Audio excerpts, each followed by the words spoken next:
ደም እስከ መጨረሻው አይለቅህም የወንድም የአቤል ደም ምንድነው ያለችው ትናንትና አሳው ፋውንዴሽን ተቋቁሞ ሽልማት የተካሄደ ብዙ ነገር ሐውልት ያጫሉ እውነት እንዲወጣልኝ ፈጣሪ ለምኑልኝ አለች ባደረገችው ንግግር ያጫሉ ባለቤት ወይዘሮ ፋንቱ ደምሴ ታዋቂው የኦሮሞ ድምጻዊ ያጫሉ ሁንዴሳ የተገደለበትን ዕለት ለማሰብ በየዓመቱ በያጫሉ ፋውንዴሽን የሚዘጋጀው ያጫሉ ሁንዴሳ ሽልማት መርሃ ግብር ከትናንት በስቲያ ማለት ነው በአዲስ አበባ ስካይላይት ሆቴል ተካሂዷል በዚህ መርሃ ግብር ላይ መክፈቻ ንግግር ያደረጉት የአርቲስት ያጫሉ ሁንዴሳ ባለቤት ወይዘሮ ፋንቱ ደምሴ ከያጫሉ ግድያ ጋር በተያያዘ እስካሁን እውነቱ እንዳልወጣና ፍትህም እንዳልተገኘ በምሬት ገልጸዋል ወይዘሮ ፋንቱ በንግግራቸው መጀመሪያ ላይ ያጫሉ ግድያ የተፈጸመበት ሁኔታ አስከሬኑ የተገኘበት የተባለው ስፍራና የተገደለበት ቦታ ፍጹም የተለያየ መሆኑን በማንሳት ነው ንግግራቸውን የጀመሩት ስለ ሁኔታው ሲያስረዱም በመጀመሪያ ደረጃ ያጫሉ እንደነሱ ወንድ ሳይሆኑ ከንቶችና ካዲዎች በሌላ ቦታ ገድለው መኪና ውስጥ ተገደለ በማለት በላኳት ሴት አማካይነት በእኛ ላይ የሰሩት ድራማ ሁሉ እንደ ሰው ሳይሆን በቸርነቱ ተሸክመን እንድኖር ያደረገን እውነተኛው ፈጣሪ ከእናቱ ጋር ይመስገን ብያለሁ አሁንም እውነቱ እንዲወጣልን እስከ መጨረሻው ድረስ ጸልዩልን ለምኑልን ተማጸኑልን ብላለች ወንድሙ ባለፈው ሲናገር ቪዲዮ ያቀርበናል መቲ አቀርበናል ምንም ነገር ሳይገደል መኪና ውስጥ ደም የለም እኔ ለመኪና ውስጥ የሚገኝ የሆነ ነጭ ልብስ ለብሶት እንትን የለ ሸሚዙን ቀይረው ሁሉ እንዴት መኪና ውስጥ እንዳደረጉት ማለት ነው ስለዚህ ሽመልስ አብዲሳ እና እሱንም እንዴት እንዳሰሩት ጥያቄ እንዳይነሳ ቀጥታ ወንድሙን ሀዘን ላይ እንኳን እንዳይቀመጥ አፋፍሰው ከአስረውት ነበር ስለዚህ የፈለገ ፋውንዴሽን አቋቁማችሁ የሆነ ከጀርባ እንድትደገፍ አድርጋችሁ ይደረግ ሐውልት ሰርታችሁ ሐውልቱም ተሰርቷል እንደገና ደግሞ የሆነ የአምቦ ዩኒቨርሲቲ ባጫሉ የገሌ ዩኒቨርሲቲ ያደረግን ብዙ ማባበያ ብዙ ነገር አድርጋችኋል በጣም ያደነኳቸው ያጫሉን ባለቤትም ሆነ ወንድሙን ሆነ ቤተሰቡን ያን ኢቭን የቀነኔ ያዱኛ ባለቤት ራሱ አባቷ ፍትህ የተነፈጉት በአርቲስት አንዱዓለም ጎሳ ነው የተባለው እንደዚህ ነበር እንዲህ አይነት የህሊና ሰዎች አስፈልጉናል የልጆቻቸውን ደም የባሎቻቸውን ደም በምንም የማይሸጡ በጥቅም የማይለወጡ ይሄን ያህል ገንዘብ ሰጠን ብሏል ሽመልስ አብዲሳ ባለፈው ማጫ እንደዚህ ምናምን እንደዚህ ያን አይደለም እንፈልገው ሁሉም አባት አንፈልግም እውነት እንድትወጣ ነው የምንፈልገው የሚለው ድምጽ እስካሁን ድረስ ትናንትና ፋውንዴሽኑ ላይ ንግግር ያደረገችው ወይዘሮ ፋንቱ ይሄ ነው በቃ የሚፈልገው ፍትህ እንፈልጋለን ፍትህ ከሌለ ምናችሁንም አንፈልግም ነው ስለዚህ አይለቃችሁም ደሙ ገና እስከ መጨረሻው ይጠይቃል የፈለገ ነገር ብታደርጉ ሐውልትና ትምህርት ቤት ምናምን መስየም ሳይቀር ሌላም ነገር ብታደርጉ ያፈሰሳችሁት ደም ይፋረዳቸዋል ይሄ ማለት ሌላ ሰው ቢሆን ኖሮ መት የገደለው እጃቸው ነው መንግስት ነው ሁሉ ነገር በግልጽ ለማሳወቅ ደም ይነግዱበት ነበር ለምንድነው ከቤተሰብ ያው ሁሉ ግፊት እየመጣ ያለው ልክ እንደ ሰዓረ ሚስት ካጫሉን ከምኑ እየመጣ ያለው ለምንድነው አድራጊው ስለታወቀ ነው የተሸፈነው ፍትህን ፈልጋለን አንደለልም ብለዋቸው ፍትህ በገንዘብ መደለል በጥቅም መደለል አይቻልም ብለዋቸዋል እንዲህ አይነት ጽናት ያጫሉ ነፍስ ይደሰትባቸዋል ትልቅ ነገር ነው ያደረጉት ለማለት ነውና ይሄን ያለችው በትናንት ነው ለቤተሰብ እኮ እንደዚህ አይነት በጣም የምትወደው ሰው ስትቀማ ቁስልን በተወሰነ ደረጃ ሊያክም የሚችለው እኮ ፍትህ ነው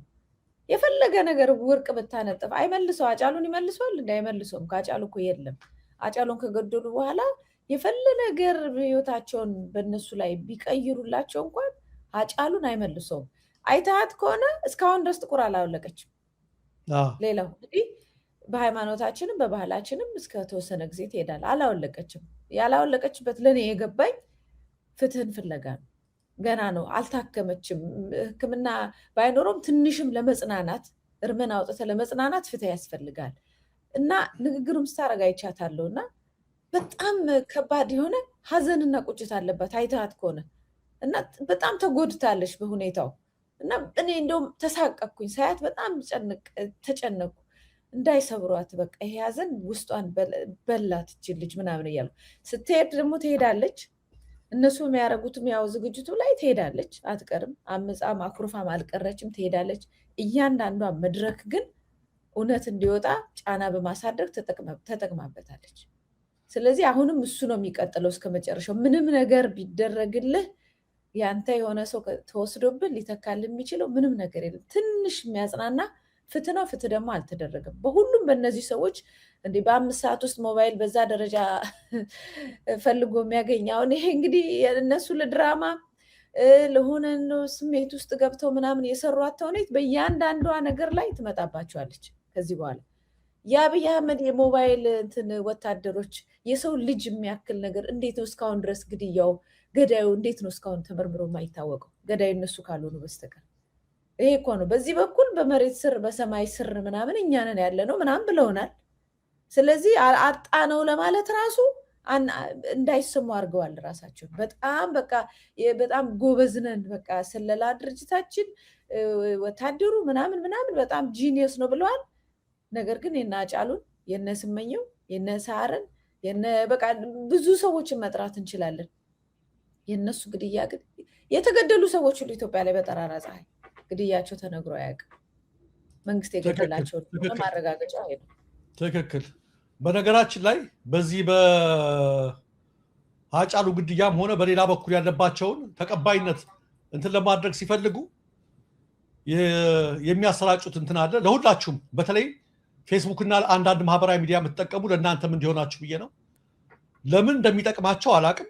ይኸው 1 ዓመት ሆናቸው በለማ መገርሳ ስም አካውንት ከፍተው አንዳንዶች እውነቱ እሱ ይመስላቸዋል። በጣም አካውንት ከፍተው በለማ መገርሳ ስም የኮሪደር ልማቱን ሲያደንቅ ለማ ኦሮሚያ ላይ እንዲማድረጉ አብይ ያለውን አድናቆት ገለጸ እያሉ የለማን ፎቶ እያደረጉ ነው የሚያትሙትና ለምን ይሄን ማድረግ እንዳስፈልጋቸው የለማ አካውንት እኮ አይደለም እንጋረጋግጠዋልና አንዳንዶች ስለተሸወዳችሁ ነው እሱ እየመሰላችሁ። ይሄው ዞሮ ዞሮ እንዲህ ያለ ለማ እያላችሁ የለማ አይደለም። በፊት ለማንማ ከጀርባ ኦሮሚያ መጽ ጀርባ አለበት ተብሎ ሊያስመጣው ይፈልጋል። ሞክሮ ነበር ጣሊያን ድረስ ሲመላለስ ያኔ ጣሊያን ነበር ያለውና ሳይሳካለት ቀርቶ ነው። እንደው ስለለማ አንድ ያልሰማችሁትም ነገር ካለ እስኪ አንድ ቪዲዮ አለ እንስማውና የመግደል የማስገደል ጉዳይ ባህሪያቸው ነው። አሁን ያጫሉ እንደነካ ነው ማለት ነው። ማን ይናገር የነበረ የኦህዴድ አመራር ነው ሚልኬሳን ታውቁታላችሁ። ዶክተር ሚልኬሳን ኢቭን ለማ እንኳ እንዴት እንዳመለጠ እሱ ይነግረናልና መቲ አሁን የተላከ ቪዲዮ አለ እስኪ እናስማዋለን። በቀው እግዚአብሔር ነው። መርዝ ሁሉ ሞክሯል። በሰራተኛው በኩል በለማ መገርሳ አጃቢዎች በኩል እስከ ቤተ መንግስት ዝናሽ ታያቸው የተሳተፈችበት ሽሮ አዘጋጅቻለሁ ብላ ያ ሁሉ አለ ኢትዮጵያ ውስጥ።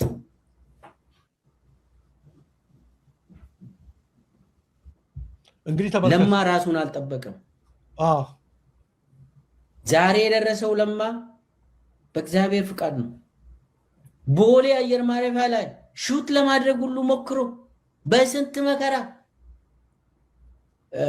ከሀገር ወጣ። ሀገር ትቶላቸው ወጣ። በዚህ አጋጣሚ ደሬ እንትን ያው ውጪ ድርጅት ላይ ነው የሚሰራ የነበረው እና ተርሞ አልቆ በመረጃ ደረጃ የሰማሁትን ማለት ነው። እዛ ቦታ ላይ ከዛ መስሪያ ቤት እንዲወጣ የማይደረግ ደብዳቤ፣ የማይላክ ደብዳቤ፣ የማይላክ ፕሬሸር ጫና የለም በከፍተኛ ሁኔታ። እንደውም አሁን በደንብ አላረጋገጥኩም እንጂ እንደገና በቃ ያን ጨርሶ ወደ ሌላ ሀገር ተሰዷል የሚል ነገርም ሰምቻለሁ። የፖለቲካ ስደተኛ ሆኖ ሰምቻለሁ። እና በቃ እየተከታተሉ የእውነት አምልጥ ከእጃቸው ያመለጣቸው እንጂ እንደነ አጫሉ የሚገደል ሰው ሊሆን እንደሚችል የሚያጠራጥር አልመሰለኝ።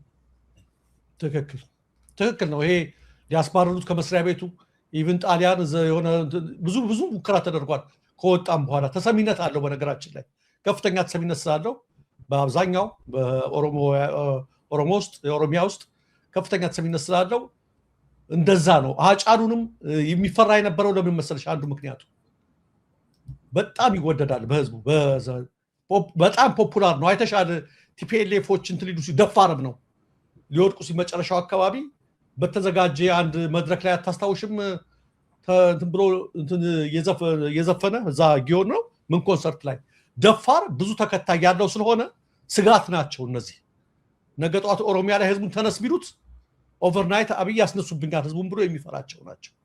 ለዛ ነው እና አንዱ ያው ጀዋር ነው። ጀዋርም ወጥቷል ወደ ውጭ።